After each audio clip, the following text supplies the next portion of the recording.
बांग्लादेश का परमानेंट इलाज करने का समय आ गया है। पिछले 100 सालों में या कहें कि 80-90 साल तो हो ही गए हैं। बांग्लादेश जो है वो हिंदुओं का कत्लगाह बन गया है। लगातार लगातार बड़ी संख्या में हिंदुओं की वहां हत्या हो रही है। अभी भी अभी भी जो उसका कट्टरपंथी छात्र नेता था, जो भारत विरोधी था, उसको किसी ने गोली मारी, उसकी मौत हो गई। हादी उस्मान हादी। और उसके बाद जो हिंसा फैली उसमें हिंदू युवक को जला दिया गया, जिंदा पीट पीट के मारा गया, पेड़ पे लटका के जला दिया गया। ये तो अभी हुई है, अभी की घटना है। और आज जो उसका जो जनाजा जो दफन किया गया है उसमें मोहम्मद यूनुस जो है और तमाम जो इस्लामिस्ट जो है कट्टरपंथी वहां इकट्ठे हुए थे। इसके बाद वहां बड़े पैमाने पे और हिंसा भड़कने की बात हो रही है। 1.5 साल पहले 2024 के जुलाई में आपने देखा था कि अगस्त में क्या हुआ था। और शेख हसीना जब भागी थी तो कैसे हिंदुओं पे के यहाँ जो हमले हुए थे सब हुआ था। और उसके पहले भी लगातार, चाहे बाबरी मस्जिद का मामला हो, चाहे किसी भी कोई छोटी मोटी चीज हो, सबसे पहले हिंदुओं के घरों पे हमले, जलाना, मंदिरों को तोड़ना वहां आम बात हो गई है। ये कोई इक्का दुक्का घटनाओं की बात नहीं है। और सबसे बड़ी समस्या ये है कि भारत सरकार जो है वो सिर्फ नाराजगी जता करके, उसके उच्चायुक्त को बुला करके, सम्मान करके, उसको डांट करके, उसको अपना विरोध जता करके, उसके अलावा कुछ नहीं हो रहा है। और ये आज से शुरू नहीं हुआ है।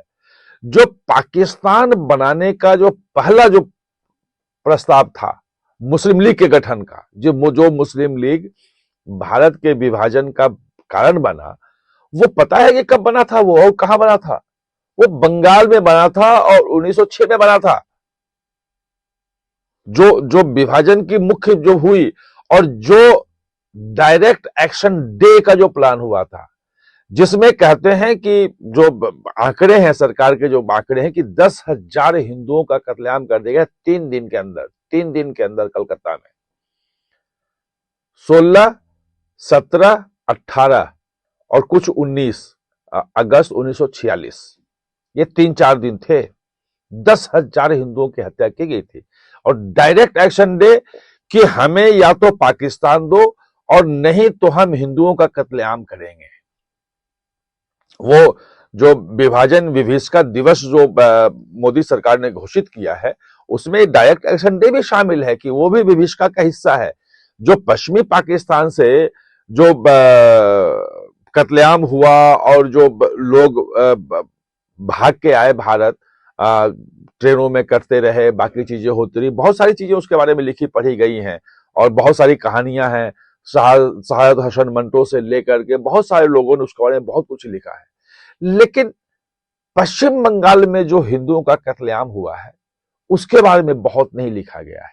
लोग चर्चा भी बहुत कम करते हैं। डायरेक्ट एक्शन डे भी हमारे यहां नहीं पढ़ा जाता है उस ढंग से।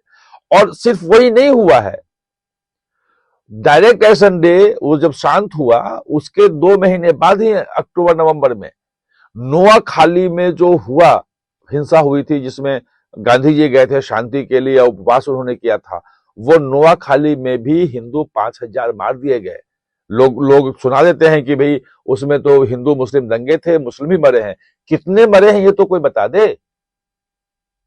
और आजादी के बाद जब पूरा बट के बांग्लादेश चला गया, उस वक्त 30% के आसपास पॉपुलेशन था बांग्लादेश में। 25-30% के बीच में हिंदू रहते थे। आज 6-7% पहुंच गया है। जब बंटवारा हुआ था पश्चिम बंगाल पश्चिमी पाकिस्तान से तो आ गए थे भारत में लोग। वहां पे पॉपुलेशन जो 1951 का है पाकिस्तान का, जो पश्चिमी पाकिस्तान का है, वो 1.6% के आसपास जो मैंने सर्च किया है उसमें आ रहा है कि हिंदू वहां पे थे। यहां तो 25-30% थे। वो कहां गए? और सिर्फ उसी वक्त नहीं हुआ, आजादी के बाद भी 1950 में इसी ढंग से दंगे हुए। हिंदुओं के घरों को बिल्कुल तोड़ा गया, हजारों हिंदुओं को मार दिया गया। वो भाग करके जो वो पहुंचे आपका त्रिपुरा, आसाम, बंगाल, 1964 तक ये दंगे चलते रहे वहां पे, और 1971 में जो पाकिस्तानी आर्मी ने जो पूर्वी पाकिस्तान जो बाद में बांग्लादेश बना, वहां पे जो नरसंहार किया, वहां जो मारा, उसमें कहते हैं कि जो बंगाली भाषियों को मारा, जो बलात्कार हुए, लगभग 3.5 लाख के आसपास उनकी संख्या है, 3,30,000 तो सरकारी आंकड़े हैं कि लोगों को मारा गया। उसमें कहते हैं कि भाई 20-25 लाख लोगों को मार दिया, जिसका कोई रिकॉर्ड में ही नहीं है। वो अधिकांशतः जो पाकिस्तानी जनरल थे वो हिंदुओं को चुन चुन के मार रहे थे, क्योंकि उनका यह मानना था कि हिंदू जो है वही भारत का समर्थन कर रहा है, मुक्ति वाहिनी जो है वो उसमें हिंदू है ज्यादा, और हिंदुओं को टारगेट करता कि हिंदू खत्म यहां से हो जाए। बांग्लादेश बनने के बाद वहां से जो रिफ्यूजी आए, जो सब आए, सब एक्सेप्ट कर लिया हमने, लेकिन उसके बाद भी वो मामला शांत नहीं हुआ। बांग्लादेश में लगातार हिंदुओं पे हमले होते रहे, वहां लोग भागते रहे। सबसे बड़ी समस्या ये है कि बांग्लादेश को हम अपना बनाने के चक्कर में, चूंकि पाकिस्तान के साथ लड़ाई हमारी है, तो बांग्लादेश को कैसे हम ठीक करें, इसमें पूरी एनर्जी लगी रही। लेकिन जो जमाते इस्लामी का वहां जो दबदबा है, जो कट्टरपंथ वहां में लोगों में है, जो हिंदुओं के प्रति घृणा वहां पे है, उसको कैसे खत्म करेंगे? ये 15 सालों 20 सालों में जब से शेख हसीना थी, जमात इस्लामी पे प्रतिबंध था, उसके लोगों को किया गया, सजा भी दी गई, सब कुछ हुआ, जेल में भी गए, लेकिन अंततः क्या हुआ? क्योंकि समाज जो है वो तो एंटी हिंदू वहां पे है सेंटिमेंट। अब बात यही है कि उस एंटी हिंदू के कारण एंटी इंडिया सेंटिमेंट को चाइना भी भुना रहा है, पाकिस्तान भी भुना रहा है, आईएसआई भी वहां पे सक्रिय हो गया है, अमेरिका का डीप स्टेट भी है कि भारत बहुत मजबूत ना हो जाए। क्योंकि जिस ढंग से इंटीग्रेशन शेख हसीना के समय में हो रहा था, चटगांव बंदरगाह भारत डेवलप कर रहा था, पूर्वोत्तर से जुड़ाव हो रहा था, बांग्लादेश का जिस ढंग से विकास हो रहा था, वहां रोजगार बना था, मतलब गारमेंट में तो, इंडस्ट्री में तो वो बहुत अच्छा दुनिया में रोल मॉडल के रूप में सामने आ रहा था। वो सब कुछ खत्म हो गया। इसीलिए मैं कह रहा हूं, और जो सुरक्षा एजेंसियां हैं उसमें बहुत बड़े पैमाने पे लोग ऐसे हैं, बड़ी संख्या में लोग हैं जिनसे मेरी बात हो रही है, उनका भी यही कहना है कि अब हमें बांग्लादेश का परमानेंट इलाज करना ही पड़ेगा। पाकिस्तान को तो कर दिया, और पाकिस्तान अपना जो भी है, भारत से कोई संबंध नहीं है, तुम जो करना है वो करो, जैसे करना करो, किस ढंग से मुखबरी में आ गया, क्या क्या चीजें वहां हो रही हैं वो सबको मालूम है। वो करता रहे, हमारी तरफ आओगे तो हम मारेंगे। वो सिद्धांत वो लाना पड़ेगा, और वहां जो कट्टरपंथी ताकतें हैं उसको काबू में करना ही होगा। हम न्यूट्रल होकर के कि एक देश है बांग्लादेश, उसमें हम हस्तक्षेप नहीं कर सकते हैं, तो फिर हिंदू खत्म हो जाएंगे वहां पे।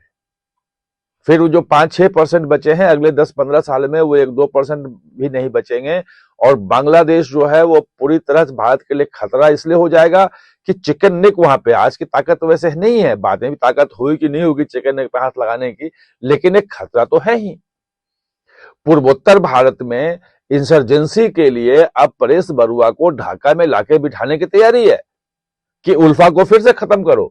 पूरा पूर्वोत्तर भारत शांत हो गया, वो बांग्लादेश आधार बना हुआ था, म्यांमार और चीन की तरफ से सब मदद मिल रही थी, वो सबको मालूम है, वो कोई रहस्य नहीं है, वो खुली हुई किताब है, सबको मालूम है कि परेश बरुआ कहां था, कैसे था। फिर लाने की बात हो रही है। तो अब भारत सरकार को, मोदी को ये देखना ही पड़ेगा कि इसका परमानेंट इलाज क्या है और कैसे है। नहीं हो सकता है इलाज, ये बात नहीं चलेगी, इलाज तो करना ही पड़ेगा। आप हमारे साथ जुड़े, इसके लिए बहुत बहुत धन्यवाद। और हां, चैनल को सब्सक्राइब करना ना भूलें, इसका बेल आइकन दबाएं ताकि नया वीडियो कोई भी आए तो उसका नोटिफिकेशन समय पे